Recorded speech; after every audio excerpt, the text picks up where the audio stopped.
இந்த காலை வேளையிலும் தேவன் நம்மை ஆசீர்வதிக்கும்படியாக நம் மத்தியில் எழுந்தருளி இருக்கிறக்காய் நான் தேவனை ஸ்தோத்திரிக்கிறேன்.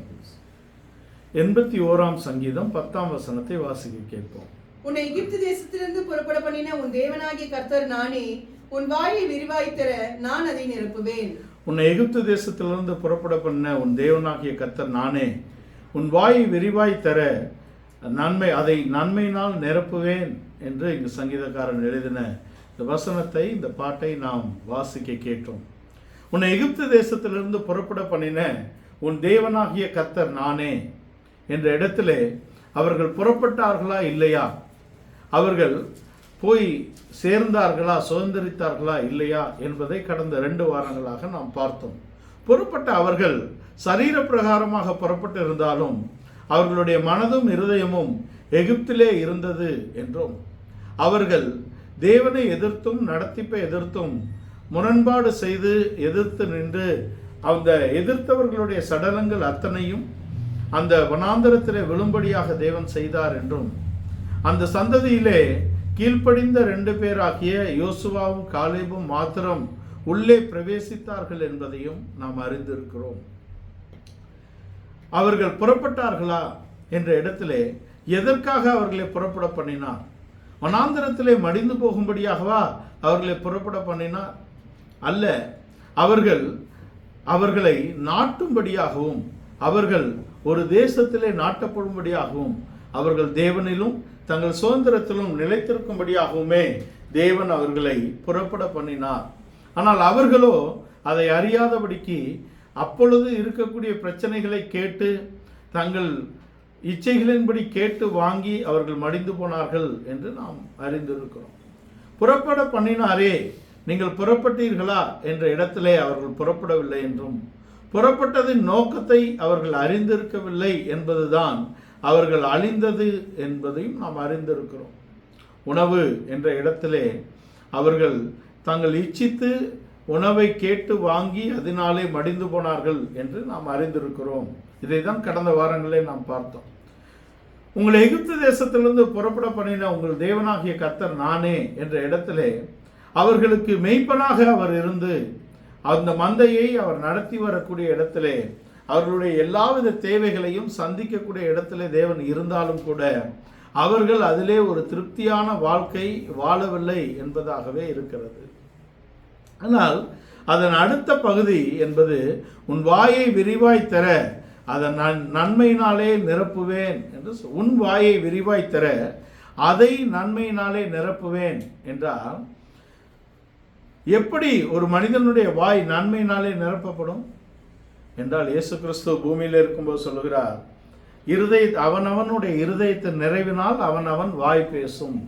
நல்ல மனிதன் தன் நல்ல இருதயமாகிய பொக்கிஷத்திலிருந்து நல்லவைகளை எடுத்து காண்பிக்கிறான்.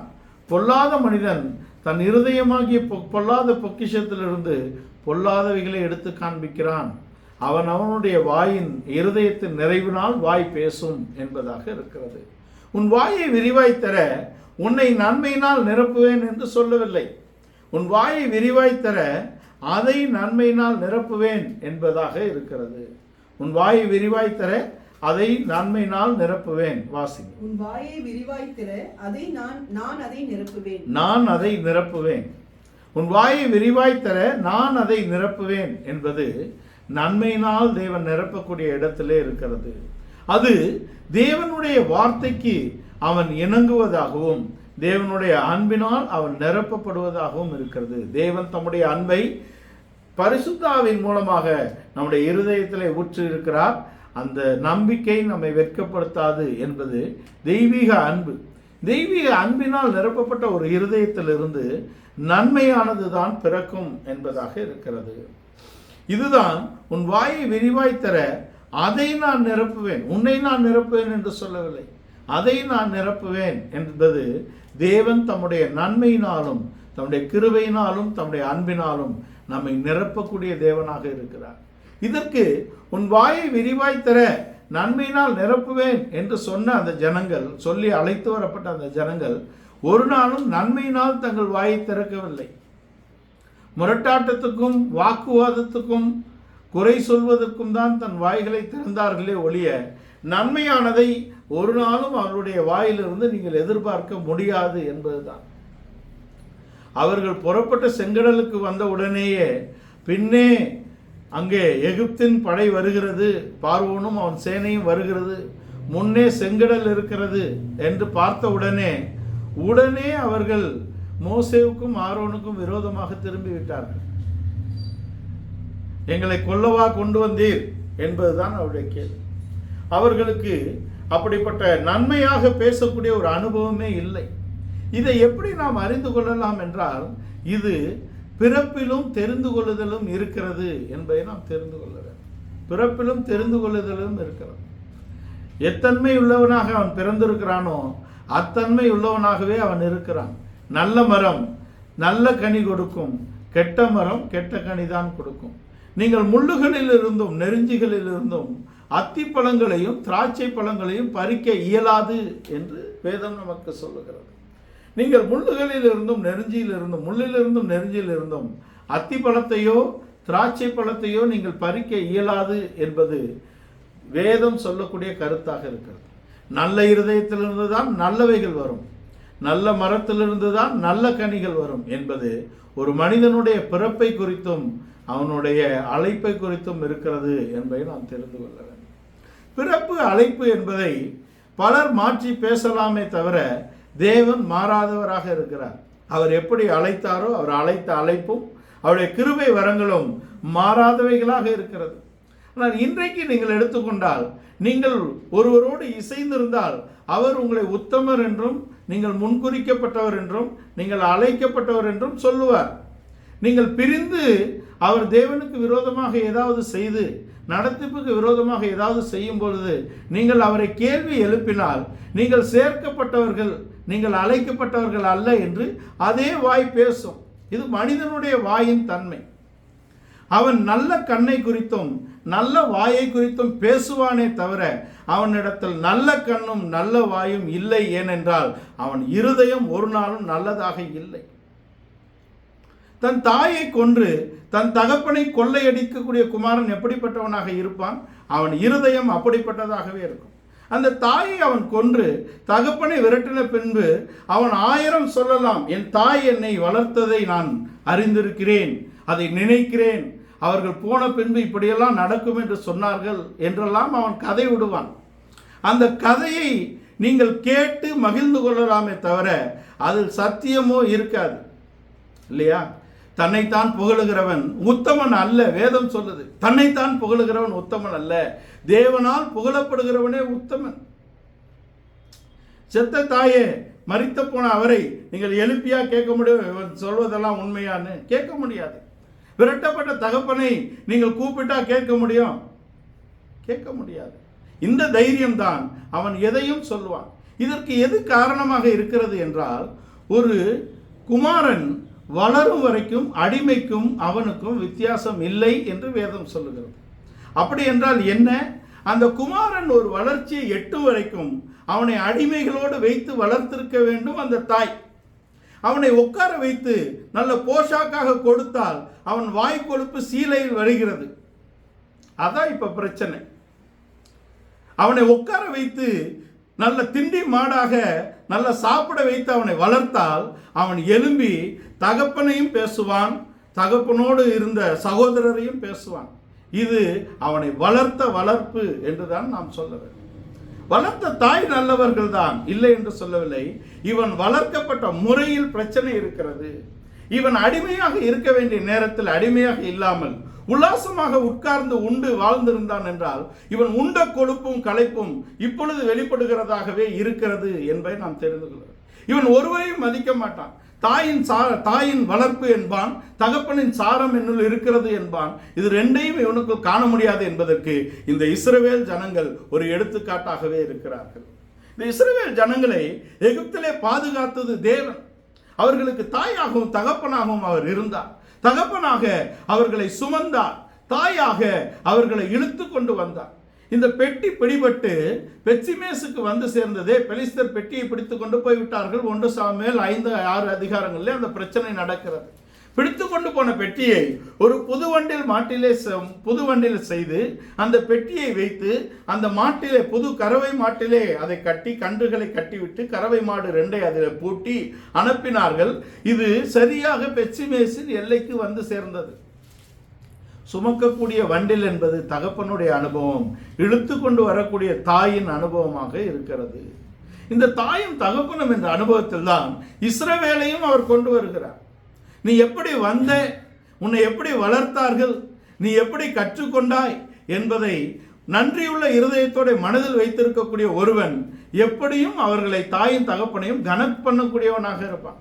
தாயும் தகப்பனையும் கனம் பண்ணாத ஒருவன், தாயை கனம் பண்ணி தகப்பனை கனவீனப்படுத்துகிறவன் சரியானவனாக இருப்பானா?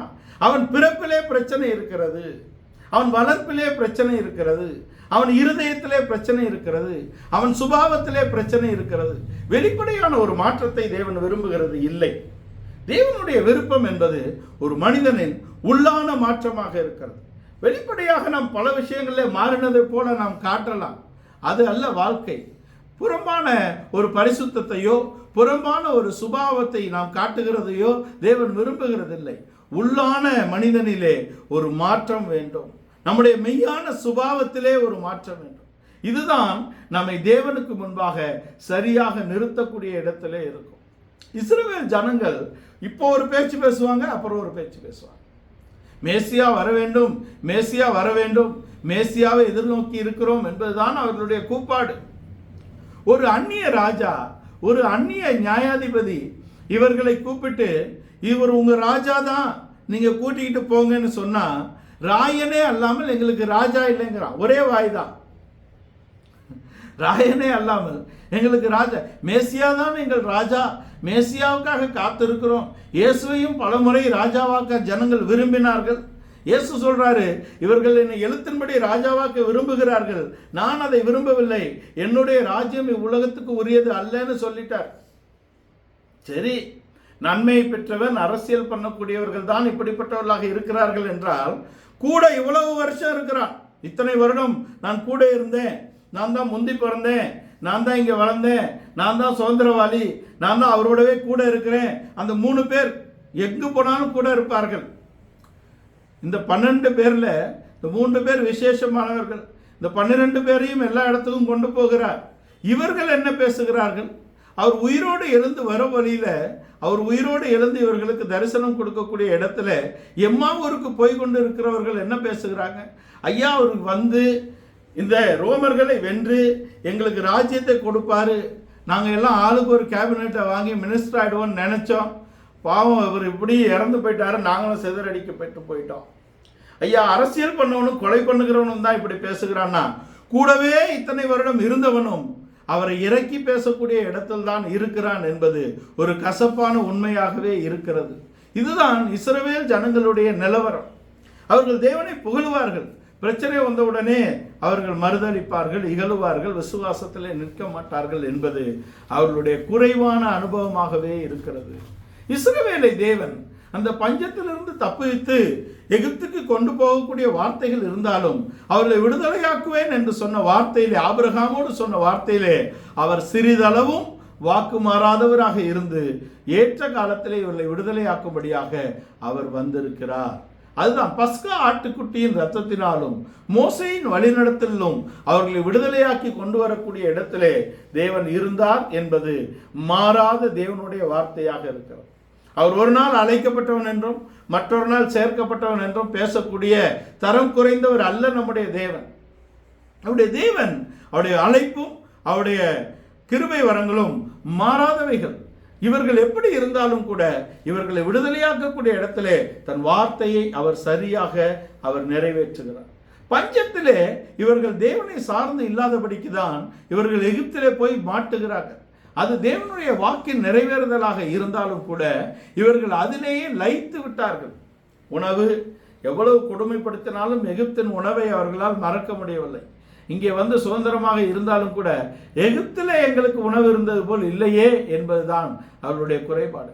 மன்னாவிலே அவர்கள் திருப்தி காணவில்லை.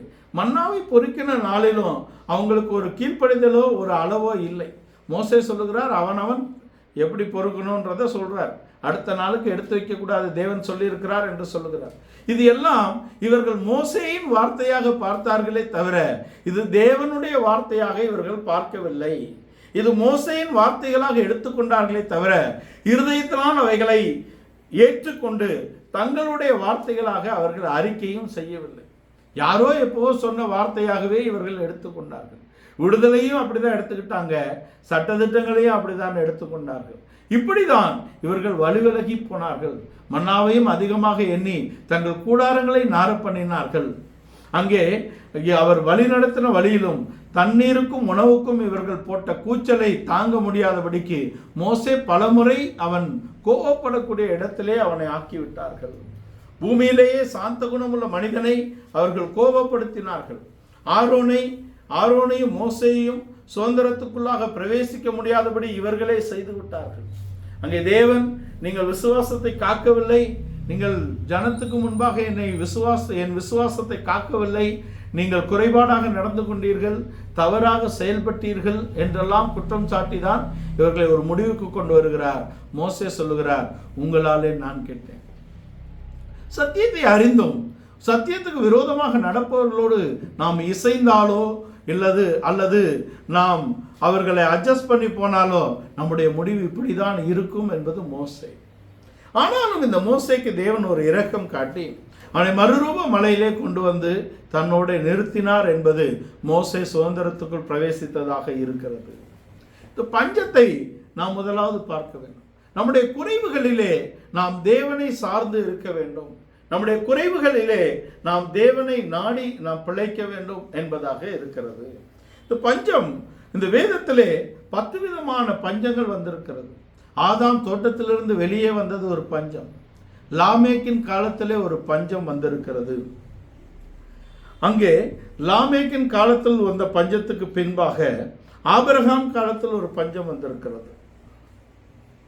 லாமேக்கின் காலத்துக்கு பின்பாக ஆபிரகாமின் காலம், ஆபிரகாமுக்கு பின்பாக ஈசாக்கின் காலத்தில் பஞ்சம் வந்திருக்கிறது.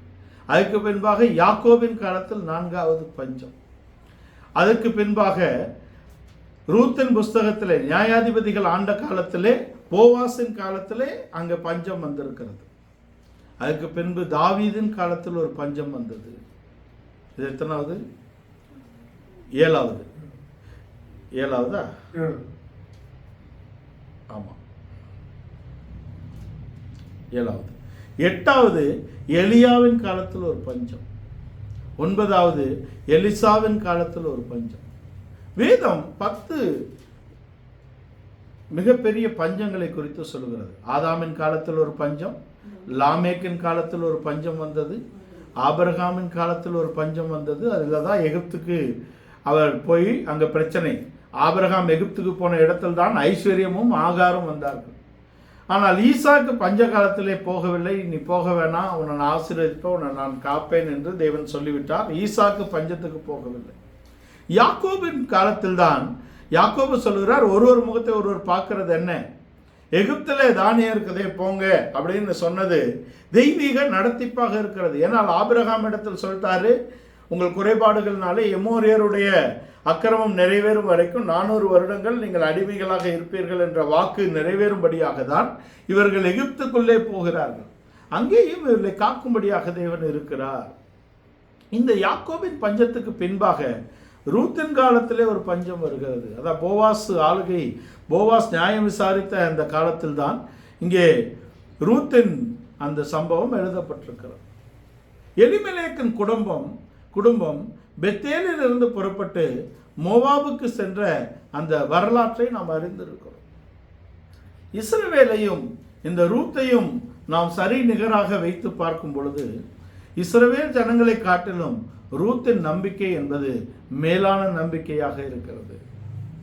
அந்நிய ஸ்திரீதான் என்றாலும் கூட அவளுக்கு தன் மாமியாரின் தேவனை குறித்தும் தேசத்தை குறித்தும் ஜனங்களை குறித்தும் ஒரு அலாதியான நம்பிக்கையும் விருப்பமும் அவளுக்கு இருந்ததை நாம் பார்க்கிறோம். இப்போ 10வது ஒரு பஞ்சம் இருக்கிறது. அந்த பஞ்சத்தை நோக்கி தான் நாம் இருக்கிறோம். அது உணவோ அது தண்ணீரோ மாத்திரம் அல்ல, அது தேவனுடைய வார்த்தையை கேட்கக்கூடாத ஒரு பஞ்சமாக இருக்கிறது. இது மேசியா ராஜா அரசாளுகை காலத்தில் அது வரும் என்று யூதர்கள் நம்புகிறார்கள். இதுதான் இந்த வேதம் சொல்லக்கூடிய 10 மிகப்பெரிய பஞ்சமாக இருக்கிறது. இதில் மிக முக்கியமான பகுதியாக நாம் பார்க்கக்கூடியது, இஸ்ரவேலர்கள் இந்த பஞ்சத்துக்குள்ளே எகிப்துக்கு போனதும், இங்கே ரூத்தின் காலத்தில், அந்த போவாசின் காலத்தில் எலிமெலேக்கின் குடும்பம் அங்கே மோவாபுக்கு போனதுமாக இருக்கிறது. இஸ்ரவேலை தேவன் விடுதலையாக்கி கொண்டு வந்தாலும் கூட அவர்கள் விசுவாசத்தோடும் உண்மையோடும் நடந்து கொள்ளக்கூடிய தன்மை அந்த சந்ததியில் இல்லை என்பதுதான் அவர்கள் வனாந்தரத்திலே அழிக்கப்பட்டதாக இருக்கிறது. ஆனால் இங்கே எலிமெலேக்கின் குடும்பம் மோவாபுக்கு போன இடத்திலே கணவனும் 2 பிள்ளைகளும் இறந்த இடத்திலே அவள் தனித்தவளாக இருக்கிறாள். அந்த தனித்தவளாக அவள் இருக்கும் பொழுது தான் அவள் தன் 2 மருமக்களை அழைத்து, நீங்கள் உங்கள் வீட்டுக்கு போயிடுங்க என்று அவள் சொல்லுகிறாள். இந்த கிழவி ஒரு பிள்ளையை பெற்று அவன் புருஷத்துவம் அடையும் வரைக்கும் நீங்கள் காத்திருந்து அவனை கட்டிக்கொள்வது என்பது அது சாத்தியமற்ற ஒன்றாக இருக்கிறது, அதனாலே நீங்கள் போய்விடுங்கள் என்று சொன்ன இடத்திலே அவர்கள் 2 பேரும் மோவாபின் மிகப்பெரிய குடும்பத்திலே பிறந்தவர்கள். பேக்ரவுண்ட் ஸ்டடிஸ் சொல்லுது, they are from a Royal family. அவர்கள் ஒரு ராஜரீக குடும்பத்திலிருந்து மோவாப் தேசத்திலே வந்திருக்கிறார்கள். அந்த 2 மகள்களையும் தன் 2 மருமகள்களையும் திரும்பி போய்விடும்படியாக சொல்லுகிறார். ஒருபால் முத்தமிட்டு திரும்பி விட்டால், ஆனால் ரூத்துக்கு ஒரு நம்பிக்கை இருக்கிறது, நாம் பிரிந்து போவதை குறித்து நீ பேச வேண்டாம், மரணமே அல்லாமல் உம்மையும் என்னையும் ஒன்றும் பிரிக்கக்கூடாது என்று உறுதியாக இருந்தார் என்பது அன்பின் நம்பிக்கையின் உறுதியாக இருக்கிறது. விசுவாசம், நம்பிக்கை, அன்பு இருந்தால்தான் விசுவாசிக்க முடியும், அன்பு இருந்தால்தான் நம்பிக்கை வைக்க முடியும். அன்புதான் அதற்கு அடிப்படையாக இருக்கிறது. தன் மாமியாரின் மேல் அவள் வைத்த அன்பும் உண்மையும் அவளை சொல்ல வைத்தது. அவள் மாமியாரின் தேவன் தன்னுடைய தேவன் என்று ஏற்றுக்கொள்ளக்கூடிய ஒரு மனப்பக்குவத்தை அங்கே ரூத்து அடைந்திருந்தார்கள். அந்த தாய் அவள் தன் முழு இருதயத்தோடும், உன் தேவன் என் தேவன், உன் ஜனம் என் ஜனம், நீ போகும் இடத்துக்கு நானும் வருவேன், மரணமே நீ தங்கும் இடத்திலே நானும் தங்குவேன், மரணமே அல்லாமல் உம்மையும் என்னையும் ஒன்றும் பிரிக்க இயலாது என்ற உறுதியான வார்த்தைகள் அவளை இஸ்ரவேலின் தேவனுடைய சுதந்திரத்துக்குள் கொண்டு வந்தது மாத்திரமல்ல, அவளை போவாசின் மனவாட்டியாக மாற்றியது என்பதாக இருக்கிறது. இந்த நம்பிக்கைக்கு அவள் ஒரு வார்த்தை சொல்லுகிறது, அவநம்பிக்கையான வார்த்தையாகவே இருக்கிறது. நீங்கள் போய்விடுங்கள், நான் ஒரு பிள்ளையை பெறுவதோ அல்லது அவனை புருஷனாக்கி நீ மணந்து கொள்வதோ அது ஆகக்கூடிய ஒன்று அல்ல என்பதாக இருக்கிறது. இந்த வார்த்தைகள் அவள் நம்பிக்கை வைக்கக்கூடிய இடத்தில் தேவன் அவளை நடத்தினார் என்பது தெய்வீக விசுவாசத்தின் உறுதியாக இருக்கிறது. இதை குறித்து இயேசு கிறிஸ்து தன் ஊழியத்தின் பாதையிலே சொல்லும் பொழுது, அங்கே மத்தேயு 19ஆம் அதிகாரத்திலும் மார்க்கு 10ஆம் அதிகாரத்திலும் மறுமையும் மறுஜன்ம காலத்தையும் குறித்து அவர் பேசுகிறார். மறுமை, மறுஜன்ம காலம் என்ற இடத்திலே அது இருக்கிறது. உயிர்த்தெழுதலின் நம்பிக்கை என்பதும் 1000 வருட அரசாட்சி என்பதையும் குறித்து சொல்லப்பட்டிருக்கிறது. 1000 வருட அரசாட்சியில் தான் ஆபிரகாமுடைய வாக்குத்தத்தம் நிறைவேறப் போகிறதாக இருக்கிறது. 1000 வருட அரசாட்சியில் தான் அவர்கள் கடற்கரை மணலை போலவும் வானத்து நட்சத்திரத்தை போலவும் பெருகக்கூடிய இடத்துல இருக்கிறார். இன்றைக்கு நீங்க யூதர்களை பார்த்தால் எண்ணிக்கைக்குரியவர்களாகவே இருக்கிறார்கள், குறைந்த எண்ணிக்கையில் இருக்கிறார்கள். ஆனால் ஆபிரகாமுக்கு தேவன் சொன்ன வாக்குத்தத்தம் மாறாததாக இருக்கிறது என்ற இடத்திலே அது 1000 வருட அரசாட்சியில் தான் அது நிறைவேறக்கூடியதாக இருக்கிறது. ஒரு சரீரம் செத்த இடத்திலும் கர்ப்பம் செத்த இடத்திலும் எப்படி ஆபிரகாமின் சந்ததி உருவெற்றதோ அதை போலவே பாவம் இல்லாத இடத்திலே இவர்கள் பிள்ளைகளை பெற்றெடுக்கக்கூடிய அனுபவமும், மேசியா அவர்களை நீதி நியாயம் விசாரித்து ஆளக்கூடிய அந்த அனுபவமும் அங்கே இருக்கும். அங்கதான் யாரும் தேவனை அறிந்து கொள்ளுங்கள் என்று சொல்லக்கூடிய புத்தி சொல்லக்கூடிய அனுபவம் தேவையில்லை என்றும், அங்கே தீங்கு செய்வார் இல்லை, அங்கே தீங்கிழைப்பார் இல்லை, பொய் சொல்லுவோர் இல்லை என்ற இடத்திலும் அது எழுதப்பட்டிருக்கிறது. அவைகளை நாம் அறிந்திருக்கிறோம். இந்த நிறைவை இவர்கள் அடைவதற்கு ஒரு விசுவாசம், நம்பிக்கை, அன்பு முக்கியமாக இருக்கிறது. ஆனால் இந்த இஸ்ரவேல் ஜனங்கள் இடத்துல அப்படிப்பட்ட விசுவாசம், நம்பிக்கை, அன்பு என்பது குறைவாகவே காணப்படுகிறதாக இருக்கிறது. தேவன் அவர்களை விடுதலையாக்கினாலும் அவர்கள் இம்மைக்குரிய காரியங்கள் மேல் தான் அவர்களுடைய நாட்டம் இருக்கிறது. ஒருபால் திரும்பி போனதும் அப்படிப்பட்ட அனுபவம் தான். அந்த வார்த்தை இம்மைக்குரியதாக இருக்கிறது. ஆனால் ரூத்து ஒரு நித்திய சுதந்திரத்துக்கு நிழலாட்டமாக வருகிறதுக்கு காரணம் அவர்களுக்கு இருந்த அன்பும் அந்த விசுவாசமும் நம்பிக்கையுமாக இருக்கிறது. நம்முடைய வாழ்க்கையிலே நாம் இம்மைக்காக கிறிஸ்துவின் மேல் நம்பிக்கையுள்ளவர்களாக இருந்தால் நாம் மிகவும் பரிதபிக்கப்பட்டவர்களாக இருப்போம். தேவனுடைய அன்பு என்ற இடத்திலே அது நற்கிரியை செய்யக்கூடிய இடத்துல இருக்க வேண்டும். தேவனுடைய அன்பு என்ற இடத்திலே அது தெய்வீகத்தை வெளிப்படுத்தக்கூடிய இடத்திலே இருக்க வேண்டும். தேவனுடைய அன்பு என்ற இடத்திலே அது தேவன் பார்க்கக்கூடிய விதத்தில் நாம் பார்க்கக்கூடியதாக இருக்கும்.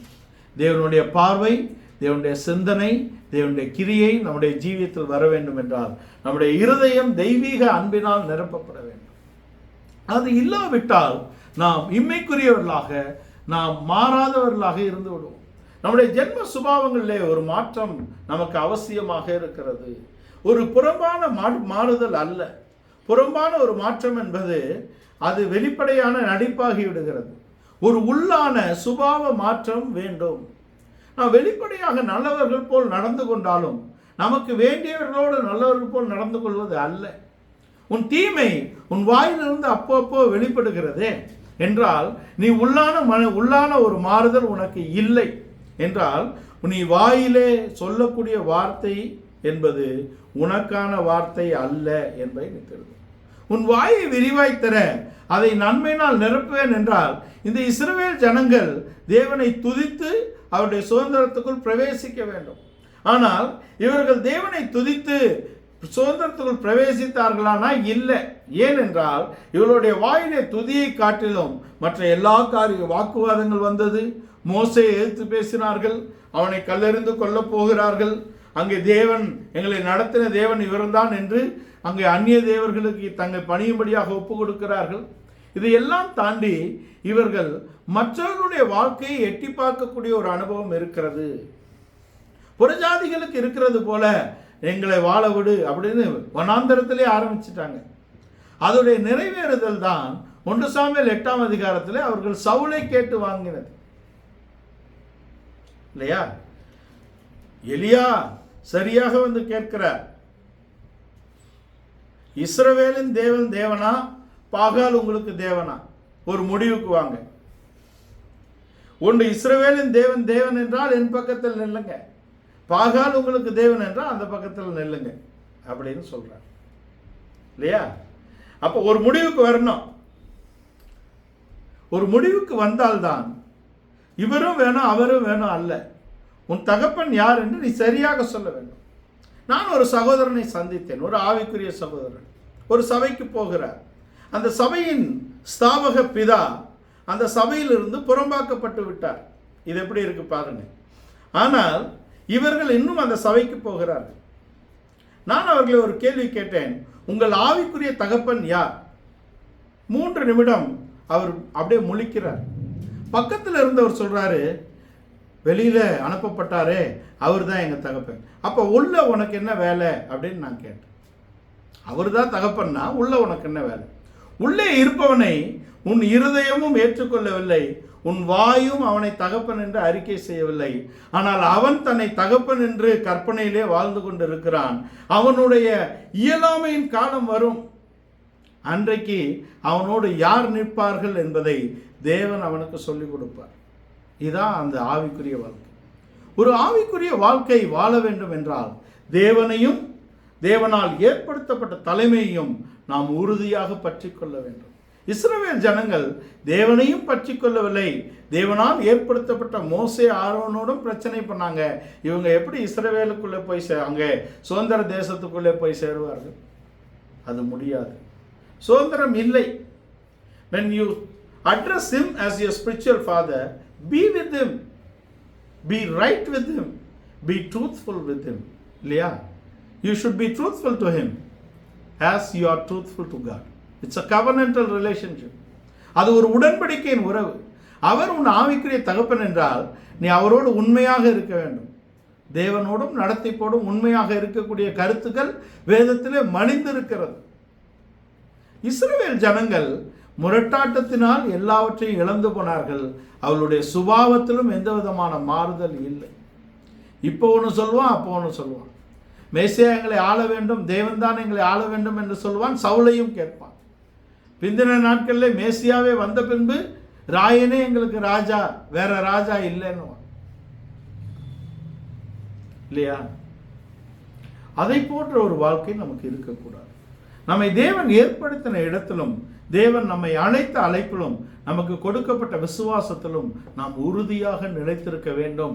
அந்த விசுவாசத்தின் வார்த்தைகளை நாம் அறிக்கை செய்ய வேண்டும். ஏதோ மோசே சொன்னதை நம்பி புறப்பட்டா நீங்க போய் சேர முடியாது. மோசே சொன்ன வார்த்தைகள் உங்களுக்குரியது என்று நம்ப வேண்டும். மோசே சொன்ன வார்த்தைகளை இரவும் பகலும் காதுல ஹெட்போன் போட்டு கேட்டு வாழ்ந்து உள்ளே பிரவேசித்த ஒரு யோசுவா. ஏனென்றால் மோசே பரத்திலிருந்து பேசினார், மற்றவன் படித்து பேசுகிற முட்டாள். படித்து பேசுகிறவன் அறிவோடு தேவனை தேடுகிறான், அவன் ஒரு நாளும் அறிவினால் தேவனை அடைய முடியாது என்பதை நாம் தெரிந்து கொள்ள வேண்டும். உன்னை போல படித்து பேசணும்னா 1000 பேர் எழுதி வச்சிருப்பான், கெமெட்ரியாவை போட தெரியணும். கெமெட்ரியா எழுதி வச்சிருப்பான் யாராவது, அதை படிச்சு பேசக்கூடாது. எபிரேய எழுத்துக்களுக்கு ஒரு எண் இலக்கணமும் ஒரு எண் கணமும் கொடுக்கப்பட்டிருக்கிறது.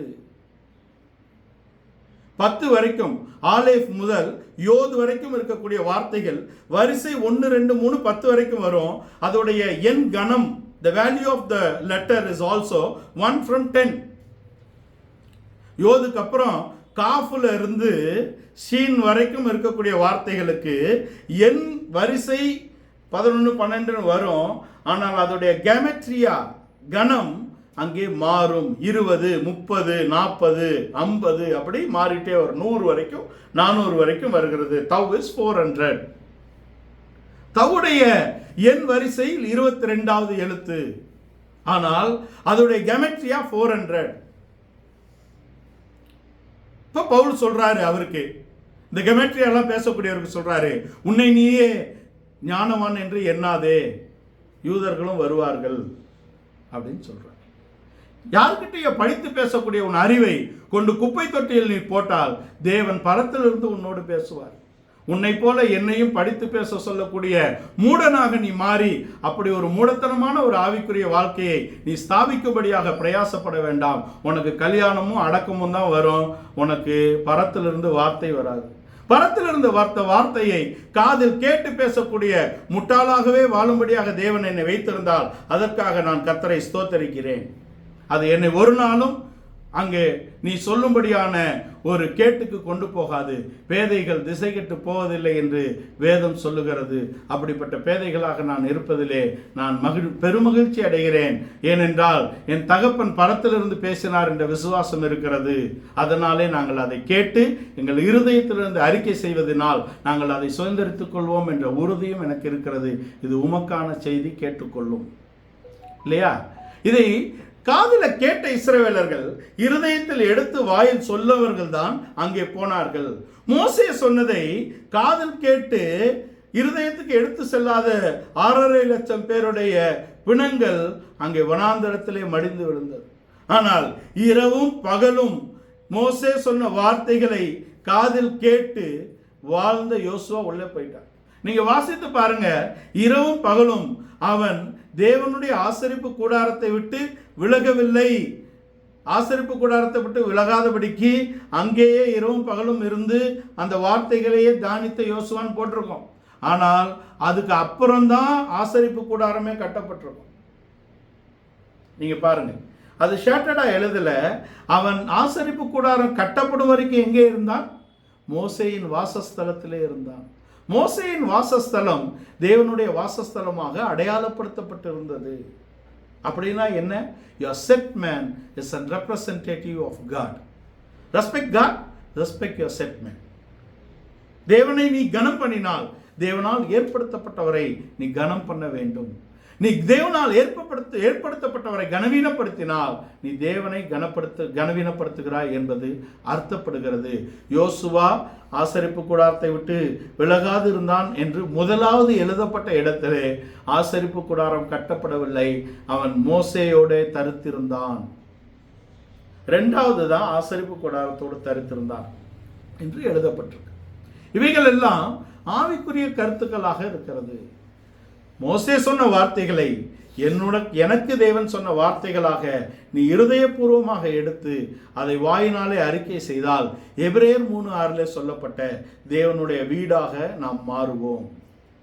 இல்லை, அது மோசே சொன்ன வார்த்தை வேண்டான்னு சொன்னா உன் யூடியூப் சேனல்ல இருந்து மோசே பேசினவைகளை எடுத்து விட்டு நீ கண்ணியமான ஒரு வாழ்க்கை செய். அதையும் தவறுன்னு சொல்ற நீயே அதையும் உன் சேனல்லே வச்சுக்கிட்டு அதை தவறுன்னு சொல்ற வீடியோவும் உன் சேனல்லே வச்சனா பார்க்கிற மற்றவன் உன்னை முட்டாள் என்று நினைப்பான் என்பது மெய்யான வார்த்தை. ஒன்று அதை எடுத்துட்டு வேலையை பாரு, இல்லை அதை வச்சுக்கிட்டு கம்முன்னு இரு. அதை வச்சுட்டு எதிர்மறையாக பேசுவதும் தொடர்ச்சியாக பேசுவதும் இது இஸ்ரவேல் ஜனங்களுடைய வார்த்தை. மோசே சொன்ன வார்த்தைகளை நம்புகிறோம் என்று சொன்னார்கள். மோசே 2 நாள் தாமதமாக வந்தா கண்ணுக்குட்டி செஞ்சிருவான். மோசே வரமாட்டாரு. இதான் அவர்களுடைய நிலைமை. மேசியா வரணும்னு கேட்பான். மேசியா வந்த உடனே ராயனே எங்களுக்கு ராஜாங்க. ஒரு நிலைவரம் இல்லாத ஒரு வாழ்க்கை. இப்படிப்பட்ட ஒரு வாழ்க்கை நம்முடைய வாழ்க்கையில் இருக்கக்கூடாது. நமக்கு சொல்லப்பட்ட தேவனுடைய வார்த்தைகள் நம்முடைய ஜீவியத்திலே லபிக்க வேண்டும் என்றால், நாம் அதை சுதந்திரிக்க வேண்டும் என்றால், அது நமக்கு சொல்லப்பட்டது என்ற விசுவாசம் தேவனால் அளிக்கப்படும் போது அதை நம்முடைய இருதயத்தில் எடுத்து நம் வாயினால் அறிக்கை செய்ய வேண்டும். அதை நாம் அறிக்கை செய்து அதை மற்றவர்களுக்கு இந்த உபதேசங்களை நாம் சொல்லக்கூடிய இடத்திலே நாம் மாறக்கூடிய இடம்தான் நாம் தேவனுடைய வீடாக இருக்கிறோம் என்பதாக இருக்கிறோம். நம்முடைய வாழ்க்கையிலே இஸ்ரவேல் ஜனங்களுடைய வாழ்க்கை ஏன் எழுதப்பட்டு வைக்கப்பட்டிருக்கிறது என்றால், அவர்களுடைய குறைபாடுகள் நம்முடைய ஜீவியத்திலே காணப்படக்கூடாது என்பதற்காக எழுதி வைக்கப்பட்டிருக்கிறது. ஒரு அந்நிய ஸ்திரீயாகிய ரூத்துக்கு இருந்த நம்பிக்கை இஸ்ரவேலுக்கு இல்லையே? ஒரு அந்நிய மனிதனாகிய நூற்றுக்கு அதிபதிக்கு இருந்த விசுவாசம் என் ஜனமாகிய ராஜ்யத்தின் புத்தராகிய இஸ்ரவேலுக்கு இல்லையே? மத்திய 8ஆம் அதிகாரத்திலே இயேசு அந்த நூற்றுக்கு அதிபதியின் விசுவாசத்தை கண்டு ஆச்சரியப்பட்டு, இப்படிப்பட்ட விசுவாசத்தை நான் இஸ்ரவேலில் காணவில்லையே.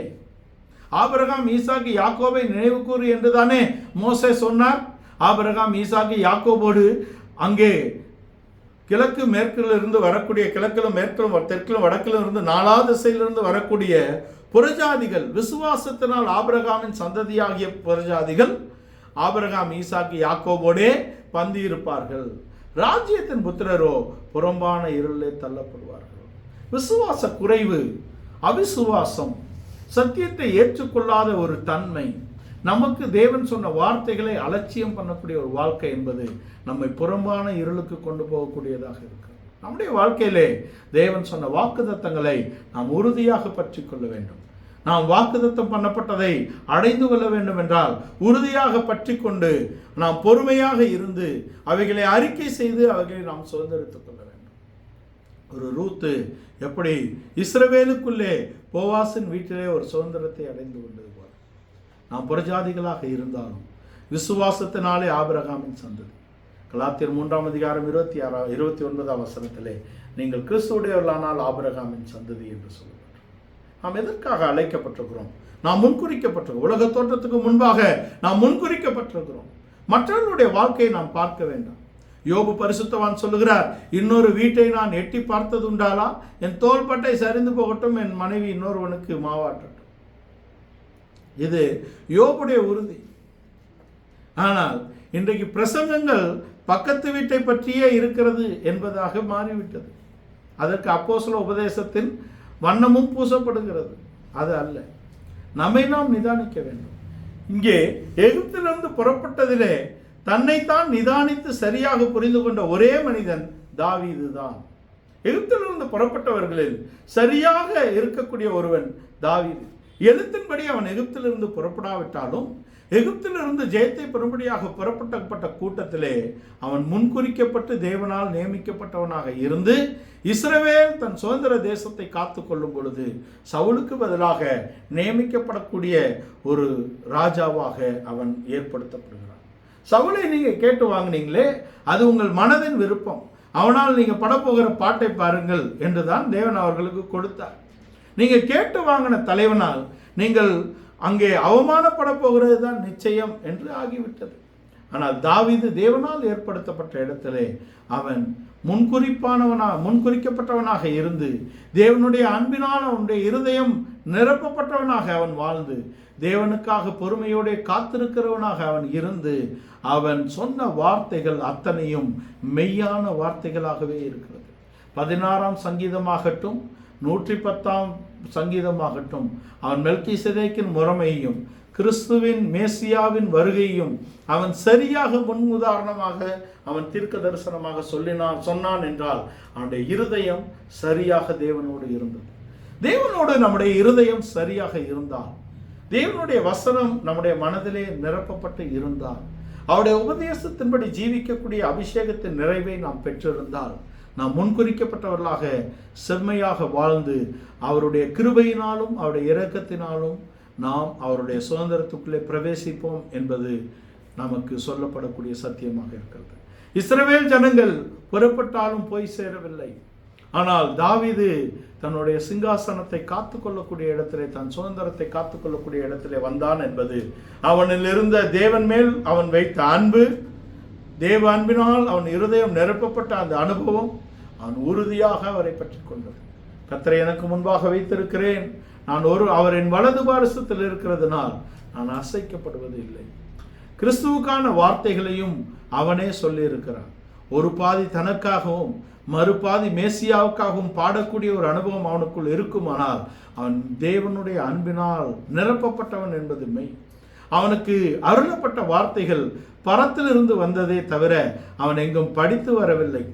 மோசே பரத்திலிருந்து கொண்டு வந்த வார்த்தைகளை அவன் மறுபடி படித்தான். இரவும் பகலும் அதிலே தியானமாக இருந்தான். கர்த்தருக்கு பொறுமையோடு காத்திருந்தான். எல்லா சூழ்நிலையிலும் அவரை பாடி புகழ்ந்தான். தன் ஜீவியத்தை தேவனுக்கு முன்பாக சரியாக காத்துக்கொண்ட ஒரு ராஜாவாக அவன் இருந்தான். அவனுடைய ஜீவியத்தின் குறைபாடுகள் தேவனால் நிறைவாக்கப்பட்டது. தாவீது தேவன் மேல் அன்பாக இருந்தான். தேவன் சாலமோன் மேல் அன்பாக இருந்தார். அவர் சிங்காசனம் என்னென்னைக்கு நிலைத்திருக்கும். மேசியா அந்த சிங்காசனத்தில் வருவார் என்ற நம்பிக்கையின் வார்த்தை கொடுக்கப்பட்டது. அவன் பிதாக்களை நேசித்தவன், அவன் தேவனை நேசித்தவன், அவன் தேவனுக்காக வாழ்ந்தவன், தேவ அன்பினால் நிரப்பப்பட்டவன். அவன் தேவனுக்கு என்றைக்கும் துரோகம் பண்ணினதில்லை என்ற பாட்டு தன்னையும் தன் குறைவையும் அவன் உணர்ந்தவனாக மேசியாவை குறித்து பாடியதாக இருக்கிறது என்பதை நாம் நினைவு. நம்முடைய ஜீவியத்திலே தேவ அன்பினால் நிரப்பப்படுவோம். தேவனுடைய வார்த்தைகளுக்கு முக்கியத்துவம் கொடுப்போம். அந்த விசுவாசத்தை நாம் காத்துக்கொள்வோம். தேவனுடைய வார்த்தைகள் நம்முடைய வார்த்தைகள் என்று ஏற்றுக்கொள்வோம். அதை நம்முடைய இருதயத்திலே வைத்து நாம் அதை அறிக்கை செய்து நம்முடைய சுதந்திரத்தை நாம் சுதந்திரித்துக் கொள்வோம். தேவன் உலக தோற்றத்துக்கு முன்பாக நம்மை அன்பில் பரிசுத்தரும் குற்றமற்றவருமாக தேவன் தெரிந்து கொண்டது மெய். அவரால் முன்குறிக்கப்பட்ட நாம், அவரை விசுவாசிக்கக்கூடிய நாம், அவரிலே நிலைத்திருக்கக்கூடிய நாம், அவரிலே வாழ்ந்து அவரிலே அசைந்து அவரிலே ஜீவிக்கக்கூடிய நாம் ஒரு நாளும் வெட்கப்பட போவதில்லை. தேவன் தம்முடைய அன்பினால் நம்முடைய இருதயத்தை நினைத்திருக்கிறார்.